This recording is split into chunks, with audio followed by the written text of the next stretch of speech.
राजीव जी, देखिए सीधी सी बात है कि ये मोदी जी ने ये काम, जाहिर सी बात है कि कोई बहुत शुद्ध मन से तो नहीं किया है, मजबूरी में ही किया है। क्योंकि अगर होता तो आप कहते कि साहब ये गलती हो गई, हम जो सोच रहे थे वो सच नहीं था, किसानों के हित में हम सोच रहे थे, लेकिन ये तो अडानी के हित में हो रहा था। तो किसानों की जो चिंता है वो जायज है और हम उसके सामने सर माथा झुका रहे हैं। देखिए, ये कहने के बजाय आप अभी तक यही कह रहे हैं कि साहब पवित्र मन से बनाया था और बहुत सही कानून था, बहुत अच्छा कानून था, गरीबों के लिए, किसानों के लिए, उनकी बेहतरी के लिए कानून था, लेकिन किसानों के एक तबके को हम समझा नहीं पाए। इसका मतलब यह है कि आपके मन में जो बात है वो आपके मन में है, आपने किसी मजबूरी में इन कानूनों को वापस लेने की घोषणा की। अभी वापस तो ली नहीं है, वो तो जब संसद का सत्र शुरू होगा, शीतकालीन सत्र, उसमें आप वापस लेंगे, कैसे लेंगे देखना होगा। लेकिन एक दबाव में, मतलब अब जनता के दिमाग में या किसानों के दिमाग में एक बात घुस गई है अब कि भाई भाजपा की जो चुनावी हार है उसी में किसानों की जीत सुनिश्चित है। मतलब आप चुनाव हारे हैं, बंगाल के सारे उपचुनाव हारे हैं, राजस्थान के दोनों उपचुनाव हारे हैं, हिमाचल प्रदेश की एक लोकसभा सीट और 3 विधानसभा सीटें भी हार गए हैं।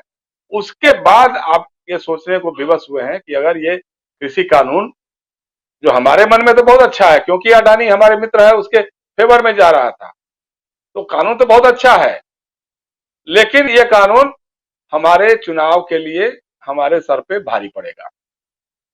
हिमाचल की हवाएं दिल्ली तक आती हैं, दिल्ली में भी नगर निगमों के चुनाव होने वाले हैं कुछ ही महीनों में।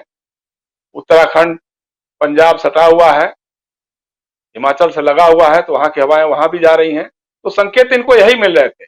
और दूसरा जो है, आरएसएस नाम की जो संस्था है, बड़ा मुझे हंसी आ रही थी जब आप सुना रहे थे ना उनका कि वो आंदोलन जीवी, परजीवी और क्या जीवी। भाई आप सीधे सीधे मोहन भागवत, बाला साहब देवरस पे आप अटैक कर रहे थे, क्योंकि जेपी आंदोलन में कौन शामिल था? राष्ट्रीय स्वयंसेवक संघ आंदोलन जीवी के रूप में शामिल हो गया। अन्ना हजारे आंदोलन में कौन शामिल हुआ? राष्ट्रीय स्वयंसेवक संघ हुआ, पर्दे के पीछे से हुआ। ये है आंदोलन जीवी। बाकी तो किसान तो आंदोलन कर ही रहे हैं, बाकी तो छात्र आंदोलन करते ही रहते हैं, बाकी तो जो जो प्रभावित होते हैं, जो आपने नागरिकता संशोधन विधेयक बनाया उसके खिलाफ अकलियत के लोग सड़कों पे आए, लेकिन आपने सुना नहीं, उनको आपने हिंदू और मुसलमान के फेर में बांट दिया, आंदोलन को आपने बदनाम करने की कोशिश की। इस आंदोलन में भी अपने अभी आपने जो 4 लोगों के बयान सुनाए, मोदी जी के, टेनी मिसिर के और वो मनोहर लाल खटारा के, और उसके अलावा एक और किसी का सुनाया आपने, मीनाक्षी लेखी का सुनाया आपने।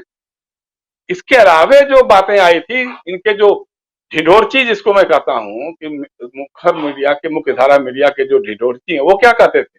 खालिस्तानी हैं, टुकड़े टुकड़े गैंग के हैं, देश बांटने वाले लोग हैं, किसान नहीं है, किसानों के नाम पे कुछ लोग सक्रिय हैं। तो भाई जब इतना सब है तो आप उनके सामने सरेंडर क्यों कर दिया आपने? यही तो मैं पिछली बार भी पूछ रहा था। और दूसरी बात, सबसे बड़ी बात है कि आप क्षमा तो मांग रहे हैं, लेकिन आप एक शब्द भी बोल दिए होते कि भाई जो 700 किसान मारे गए हैं उनके परिवारों के साथ हमारी सहानुभूति है और हम उनके लिए यथोचित मुआवजे की घोषणा भी करेंगे। आपने एक बार भी नहीं कहा कि कितने घोषणा मुआवजा देंगे आप। किसानों की आमदनी दोगुनी करने की बात करते हैं आप, तो आप ये भी बोल दिए होते कि भाई हम इन कानूनों को वापस ले रहे हैं और हम सुनिश्चित करेंगे कि किसानों को उनकी फसल का जो मिनिमम सपोर्ट प्राइस है, न्यूनतम समर्थन मूल्य है, वो उनको उपलब्ध हो जाए, जैसा अभी भरत शर्मा भी कह रहे थे, हम भी अपने पहले वाले वक्तव्य में कह रहे थे कि जिस तरह से किसान मजबूर हुआ है गेहूं और धान बेचने के लिए कम दाम पे, जो मिनिमम सपोर्ट प्राइस है उसके आधे दाम पर भी खरीदार नहीं मिलते थे, मंडियों में लोग खरीदने को तैयार नहीं होते थे। 10 तरह के उसमें, कभी कोई कह रहा कि धान पतला है तो भीगा है तो क्या है तो क्या, निकाल करके उसमें नुक्स निकाल करके करते थे। तो ये सारी बातें थी, इस पर आपको विचार करना चाहिए, इस पर आपको बताते तो शायद हो सकता है कि इसका कोई कुछ फायदा भी मिले। लेकिन जिस तरह से आपने किसानों को बदनाम किया, किसान आंदोलन के नेताओं को बदनाम किया, किसान आंदोलन को बदनाम किया, किसान अपने दिल में लेके बैठ चुका है। अब आप इस तरह की घोषणाओं से, वो ठीक कह रहे थे हमारे मित्र कि भाई इसमें क्या है, क्योंकि आपने किसान आंदोलन लाया, किसान कानून लाया, आपने उसको वापस ले लिया, लेकिन किसानों की बेहतरी के लिए क्या किया?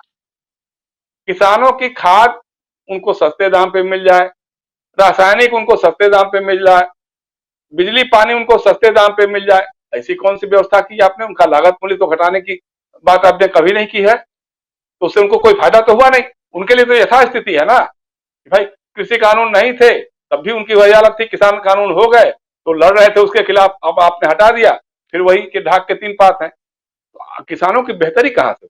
इसके लिए तो आपको बताना पड़ेगा।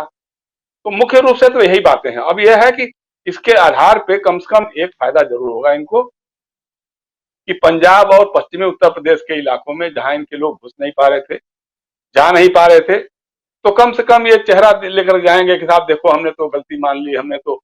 अब प्रधानमंत्री की बात नहीं कहेगा कोई वहां, ये नहीं कहेगा कि नहीं कानून तो बहुत अच्छे थे, वो कहेगा कि साहब क्षमा मांग लिया, अब तो माफ कर दो, अब तो हमको सुन लो, किसान कानून तो वापस, कृषि कानून तो हम लोगों ने वापस ले लिया है।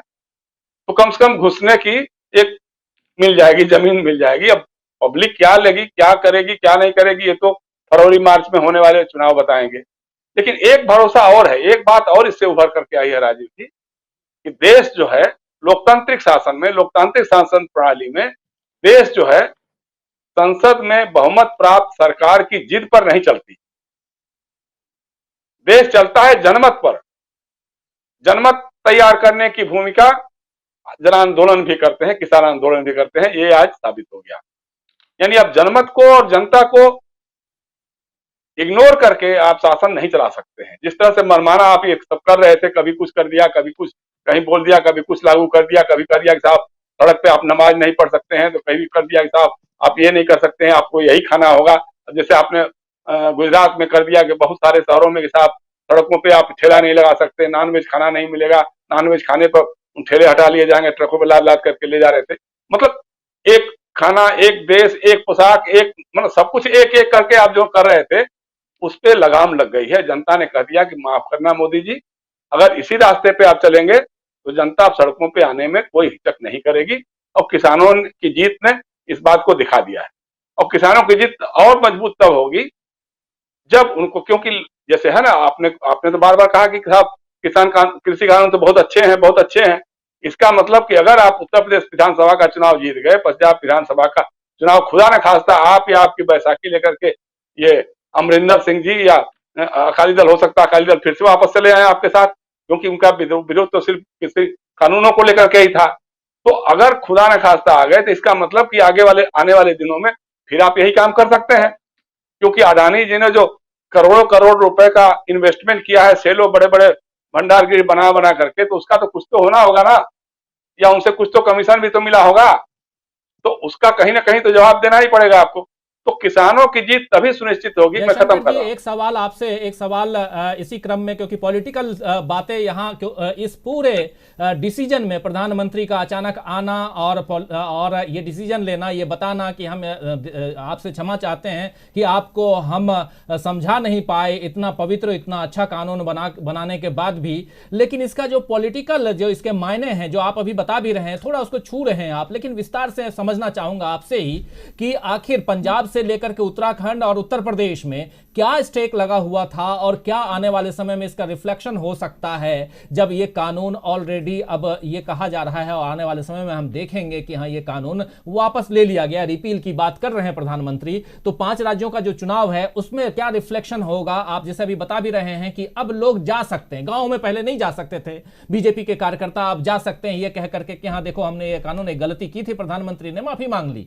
लेकिन आपको लगता है कि सिर्फ इतने से बात बन जाएगी? क्या अमरिंदर सिंह भाजपा और अकाली दल साथ साथ आएंगे?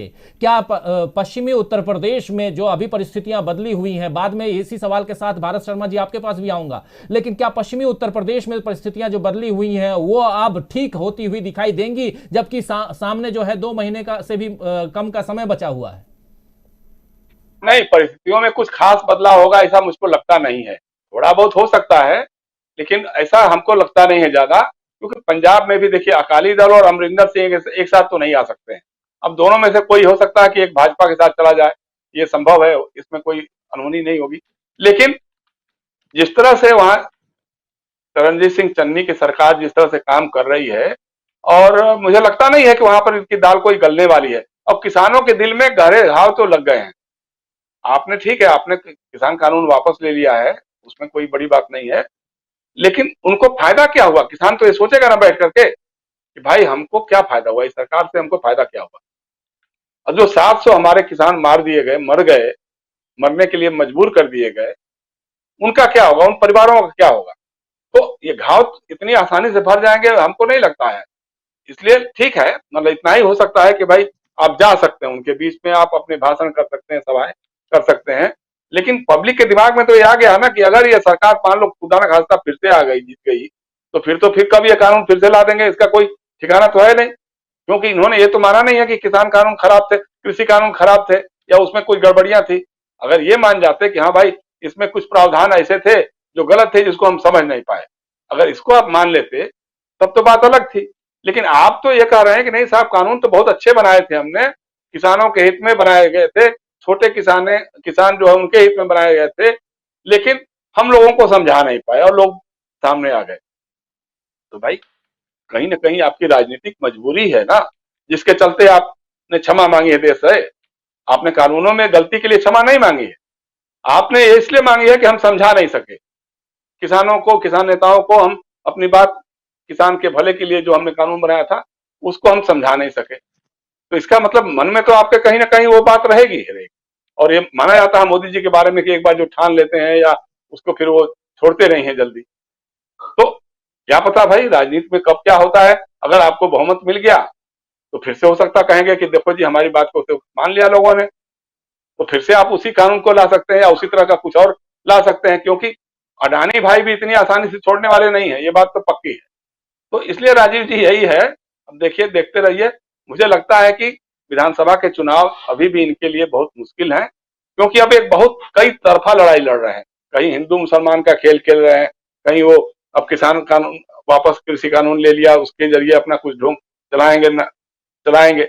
लेकिन महंगाई का क्या करें, बेरोजगारी का क्या करें, जो करप्शन का जो बोलबाला बढ़ गया है पूरे राज्यों में। और सिर्फ 5 राज्यों की बात नहीं है राजीव जी, इसी साल गुजरात में भी चुनाव है, हिमाचल प्रदेश में भी चुनाव है, और उसके तुरंत बाद हरियाणा में भी चुनाव है।